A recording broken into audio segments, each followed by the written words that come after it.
Lamine Yamal তার নতুন প্রেমে পড়ার পর থেকে তার খারাপ সময় শুরু হয়েছে।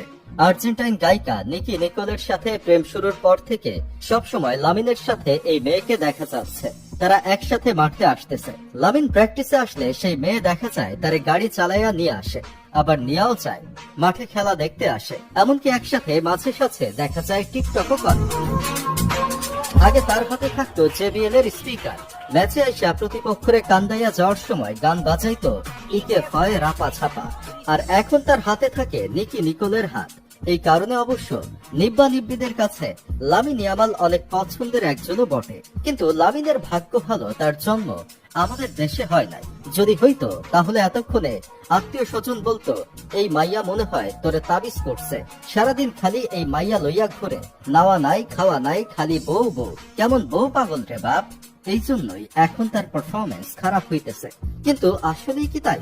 প্রেমের কারণে কি বিপদে লামিন ইয়ামাল? আসলে ঘটনা এমন না।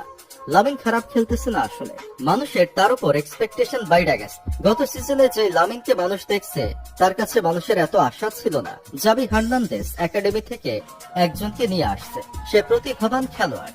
এখন ভালো খেললে ভালো, খারাপ খেললে ক্ষতি নাই, এই হচ্ছে অবস্থা। Expectation zero. তাই লামিন যাই দিচ্ছিল মানুষ তাই দুই হাত ভরে নিচ্ছিল। কিন্তু ধীরে ধীরে সিন চেঞ্জ হইল, দৃশ্যপটে হাজির হইল লামিনের পায়ের চাদর। মানুষ খেলা দেখলো আর কইল, বাবারে বাবা, এ কেমন জিনিস। রিয়াল মাদ্রিদ রে একদম দুমড়ায় মুচড়াই দিল। UCL, লা লিগা সব জায়গায় করলো দুর্দান্ত পারফরমেন্স। চলে আসলো ব্যালনের তালিকায়। এমনকি সম্ভাবনা শুরু হইল ব্যালন ডিওর পেয়ে যাবার। 200 মানুষ নিয়ে সে আগেই ঘোষণা দিয়ে বসলো সে যাচ্ছে ব্যালন ডিওর অনুষ্ঠানে, জয় পেলে পার্টি হবে। যদিও তার হয় নাই, কিন্তু ভক্তদের এক্সপেকটেশনের পারদ হলো হাই। মিডিয়া লামিন লামিন করে উতলা হয়ে গেল। বার্সেলোনার প্লেয়ার টিম, লামিনের পার্সোনাল প্লেয়ার টিম চালাইলো প্রচারণা। লামিন হয়ে গেল media boy. Fabrizio Romano Lamine কি দিয়া খাইলো তাও নিয়ে পোস্ট করা শুরু করলো।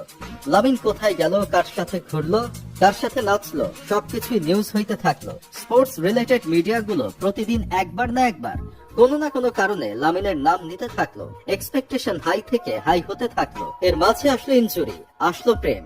লামিন আবার ইনজুরি কাটিয়ে মাঠে ফিরলো। ইনজুরি কাটিয়ে আগের রিদমে ফিরতে সবারই একটু টাইম লাগে, লামিনেরও লাগাটাই স্বাভাবিক। কিন্তু মিডিয়া তাকে সেই সময় দিতে চাইলো না, তার ফ্যানরা তাকে সেই সময় দেওয়ার পক্ষে থাকলো না। অন্যদিকে মিডিয়াতে তার একের পর এক বক্তব্য আসলো, যা তাকে আরো আলোচনার কেন্দ্রে নিয়ে আসলো। পরিস্থিতি এমন হলো যে লামিন ফুটবল রেখে ফুটবলের বাহিরের জিনিসগুলোতে জড়িয়ে পড়লো বেশি। এর মাঝে আসলো এল ক্লাসিকো, যেখানে